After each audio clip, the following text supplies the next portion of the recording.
What's going on people, selamat datang di channel Ray Biorin. Dan pada video kali ini gua akan ngebahas salah satu anime yang lagi trending di luar negeri, yaitu anime Uma Musume. Gua nggak tahu di Indonesia apakah trending atau enggak, karena gua nggak terlalu ngikutin. Cuma di luar negeri anime ini benar-benar lagi trending, terutama setelah gamenya muncul di server global ya, game Uma Musume yang baru muncul sekitar beberapa bulan yang lalu. Anime Uma Musume ini sebenarnya udah ada sejak lama. Season 1-nya itu muncul kalau nggak salah tahun 2018, season 2-nya itu muncul tahun 2021, dan season 3-nya itu muncul tahun 2023. Dan pada tahun ini, tepatnya pada season spring yang lalu, spring 2025, muncul anime Uma Musume Cinderella Grey, yang mana itu bercerita tentang ogre recap ya. Dan apabila kalau kalian bingung tentang bagaimana cara watch ordernya, urutan nontonnya gimana, kalian bisa nonton sesuai urutan tahun keluarnya aja. Jadi ya season 1, season 2, season 3 gitu, baru yang Cinderella Grey. Atau sebenarnya ini irreplaceable ya menurutku. Jadi kalian bisa nonton yang mana aja dulu sesuai yang kalian ingin tonton. Atau kalau kalian ingin nonton sama OVA-OVA-nya, itu kan banyak ya, kalau kalian lihat, kalian bisa cek di My Anime List, linknya aku taruh di deskripsi. Nah, jadi apa itu sebenarnya Uma Musume? Kenapa dia bisa terkenal banget gitu? Nah, anime ini, si Uma Musume, dia itu kayak ngambil cerita dari balapan kuda di Jepang. Aku nggak tahu apakah istilah balapan kuda ini benar atau enggak. Ya, jadi kalau kalian tahu, dia itu kayak di Jepang itu ada kayak, bukan di Jepang doang ya, di Indonesia mungkin ada, di luar negeri juga ada. Dia kayak ada beberapa kuda gitu, lalu ada kuda itu di track balap, lalu dia kayak balapan gitu. Balapan, dan biasanya ada judi, itu siapa yang bakal jadi pemenangnya. Nah, si Uma Musume itu dia ngambil cerita dari kuda-kuda yang ada di balapan kuda itu. Cuman alih-alih ditampilin dalam bentuk kuda yang tentunya gak menarik buat wibu-wibu kayak aku, dia ditampilkan dalam bentuk cewek-cewek anim yang juga merupakan seorang idol. Disitulah menurutku letak kejeniusan dari anime ini, yang mana anime ini menggabungkan 3 unsur adiktif, yaitu judi kuda, lalu ada cewek anim, dan juga seorang idol. Yang mana kombinasi antara ketiga unsur itu menyebabkan atau menghasilkan sesuatu yang menurutku sangat luar biasa. Anime Uma Musume ini mengingatkan kepada gua kenapa gua nonton anime daripada hiburan-hiburan lain seperti film dan lain-lain. Karena dalam anime saja kalian bisa melihat kuda, cewek, dan juga idol digabungkan jadi satu. Itu kan merupakan sebuah ide yang luar biasa yang menurutku nggak bisa ditawarkan dalam format lain seperti film. Coba kalian lihatlah film mana yang gabungin ketiga konsep ini, itu kan nggak ada gitu. Jadi ya itulah indahnya anime bisa menggabungkan imajinasi liar menjadi sebuah kesatuan yang ternyata berhasil. Oleh karena itu, aku itu sedikit kesel dengan tipe-tipe anime yang konsepnya gitu-gitu aja, kayak isekai lagi. Kalaupun ada yang unik, isekai vending mesin gitu. Maksudnya ya unik sih unik, kalau isekai jadi vending mesin, cuma kan ketolol banget itu mas. Idenya itu kan terlalu aneh dan eksekusinya juga aneh banget. Gimana kalau lu jadi isekai vending mesin, kan lu nggak bisa bikin cerita yang bagus gitu. Beda sama kayak anime Uma Musume ini. Untuk anime dengan konsep yang lumayan aneh, cerita dalam anime Uma Musume ini menurutku sangat-sangat bagus. Oke, mungkin nggak sangat-sangat bagus ya, cuma at least masih dalam kategori bagus. Seperti yang aku ceritakan sebelumnya, anime Uma Musume ini dia mengambil cerita dari kuda-kuda asli dari balapan kuda Jepang. Gua nggak bisa nyeritain semuanya karena anime ini tuh terdiri dari 3 season plus 1 season Cinderella Grey ya. Jadi mungkin aku bakal ceritain yang paling berkesan menurutku pribadi. Cerita yang paling berkesan dari anime ini menurutku ada di season 2, yang mana di season 2 ini dia menceritakan tentang kuda bernama Tokai Teo. Tokai Teo ini dia adalah kuda yang gigi banget. Jadi dia itu ketika dia debut dia nggak kalah, lalu dia mengikuti 2 lomba yang prestisius di Jepang, yaitu Satsuki Show dan juga Nippon Derby, yang merupakan salah 2 dari 3 mahkota di Jepang. Namun sialnya bagi si Theo ini, dia itu gampang banget cedera. Dan buat kalian yang mungkin seorang atlet atau sudah pernah nonton olahraga gitu seperti sepak bola, basket, kalian bakal tahu kalau orang udah cedera itu susah banget balik ke kondisi semula, terutama kalau cederanya itu parah. Nah, orang aja kalau cedera dia nggak bisa bangkit lagi. Nah, bayangin kalau kuda yang cedera. Kalau orang kan bisa ke psikiater, lalu bisa curhat tentang, oh aku trauma nih dok, cedera gitu. Cuma kan kuda kan nggak bisa. Paling kalau kuda ke psikiater dia cuma bisa gitu kan. Jadi susah banget buat seorang kuda, buat sebuah kuda untuk balik dari cedera. Dan dari situlah dimulai kisah si Theo menghadapi cedera-cedera yang dia alami. Nah, selain ada cerita itu, cerita ini juga dibumbui dengan rivalitas Theo dengan Mejiro McQueen, lalu juga dibumbui dengan kekagumannya si Theo kepada Simboli Rudolph, yang BTW kalau kalian lihat lore-nya, di dunia nyata si Simboli itu adalah ayah dari si Tokai Theo. Itu fun fact aja BTW. Dan juga di anime ini yang season 2 ya, diisi juga dengan beberapa supporting cast yang menurutku sangat-sangat menarik, seperti misalnya Twin Turbo, ada juga Mihono Bourbon, Rai Shower, dan lain-lain. Cerita season 2 dari anime Uma Musume ini benar-benar bagus sampai berhasil membuatku menangis. Karena selain bagus, ceritanya itu juga dramatis banget.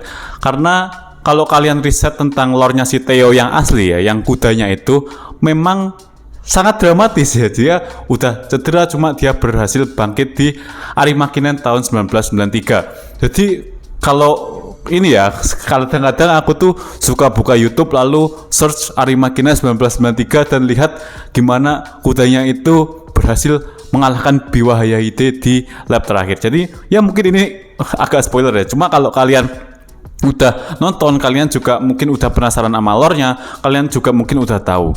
Tapi meskipun udah tahu ya, cuma tetap aja gitu, anime ini ceritanya berhasil menyampaikan pesan dari anime ini dengan sangat baik.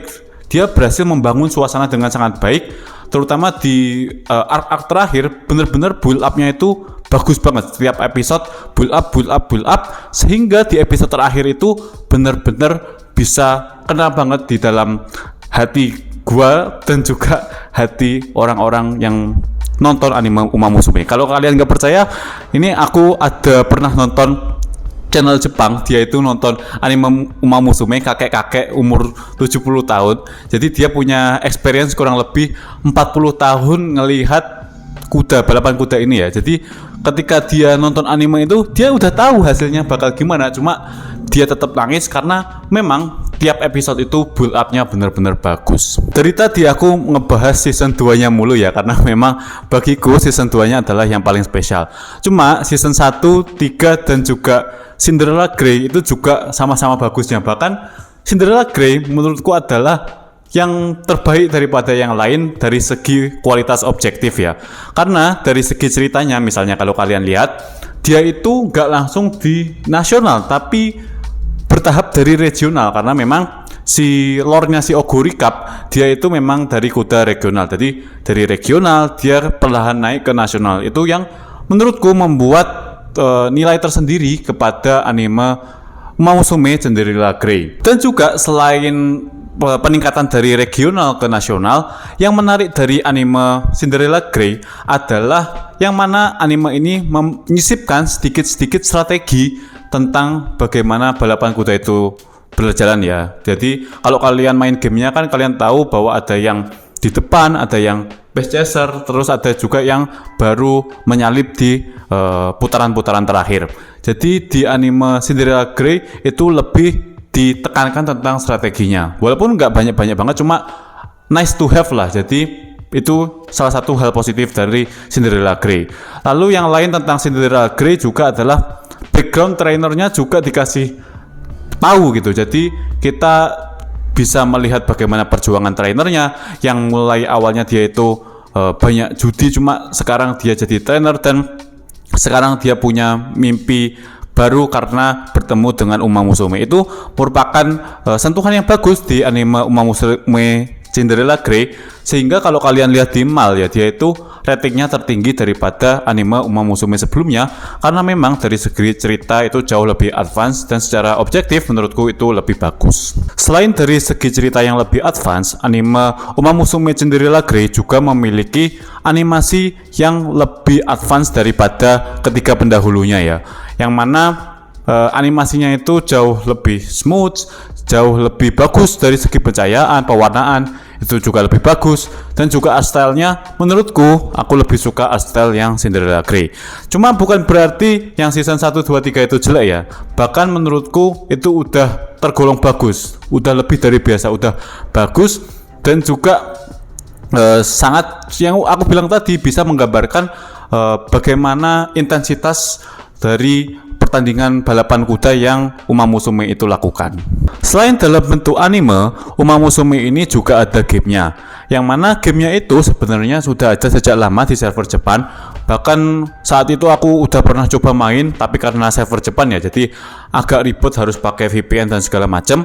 Cuma beberapa bulan lalu dia itu rilis di global dan aku sendiri udah main, dan ya bisa dibilang aku cukup ketagihan dengan gamenya, karena ya memang seseru itu gitu. Jadi di gamenya kalian bisa training Uma kalian, lalu juga kalian bisa ngikutin balapan-balapan.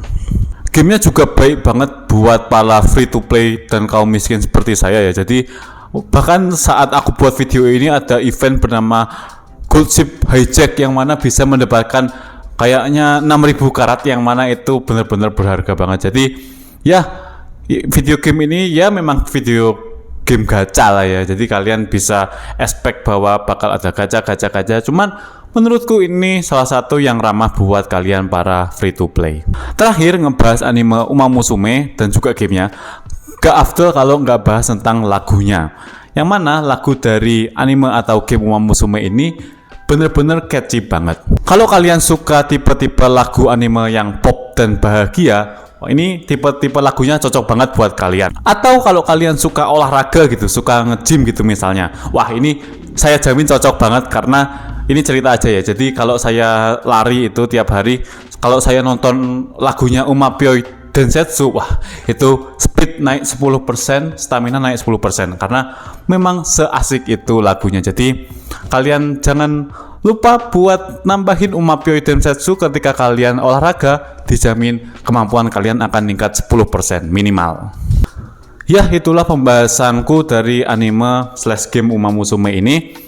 Memang di video ini aku nggak bahas terlalu teknis, karena memang anime ini kan panjang banget ya, ada 1, 2, 3 season, lalu juga ada Cinderella Grey, belum lagi ada gamenya. Jadi cukup banyak yang harus dibahas kalau memang membahas semua. Kalau kalian tertarik dengan video Uma Musume seperti ini, aku bakal buat lagi. Mungkin kalau kalian tertarik bagaimana gameplay dari Uma Musume, aku juga bakal buat gameplaynya. Cuman sebagai kesimpulan, anime Uma Musume ini adalah anime yang berhasil mentranslasikan balapan kuda di Jepang menjadi sebuah anime yang layak banget buat kalian tonton. Bayangin, balapan kuda aja bisa dibuat anime sebagus ini. Tapi kenapa Netflix adaptasi anime itu pasti jelek gitu? Kan nggak masuk akal gitu kan.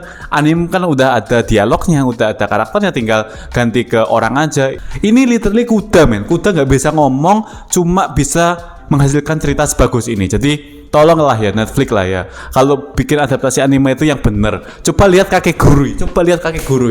Kalau kalian nonton Kakegurui live action, mungkin kalian gak bakal ngira itu Kakegurui ya. Itu apa itu? Mungkin high school American gambling gitu, bukan Kakegurui. Aku gak mau nerima kalau itu Kakegurui. Jadi ya Netflix lah, tolong lah ya. Jepang aja bisa ngebikin balapan kuda menjadi cerita yang sepik ini. Masa kalian bikin Kakegurui kayak gitu, kalian bikin anime Dragon Ball kayak gitu? Tolong lah, itu kan kejahatan besar yang seharusnya bisa masuk neraka kalau kalian melakukan itu ya. Jadi tolong Netflix, kalau bikin adaptasi yang benar, ini aja udah ada bukti bahwa kalian bisa membuat cerita kuda menjadi anime sebagus ini. Jadi I watching you Netflix. Oke, mungkin itu aja untuk rantnya ya, jadi nggak usah panjang-panjang. Cuma ya, kalau kalian suka dengan video ini, silakan like, comment, dan subscribe. Dan jangan lupa nyalakan bel notifikasi, karena tiap minggu channel ini rencananya bakal upload 1 video. Dan terima kasih buat kalian yang udah nonton. Bye-bye.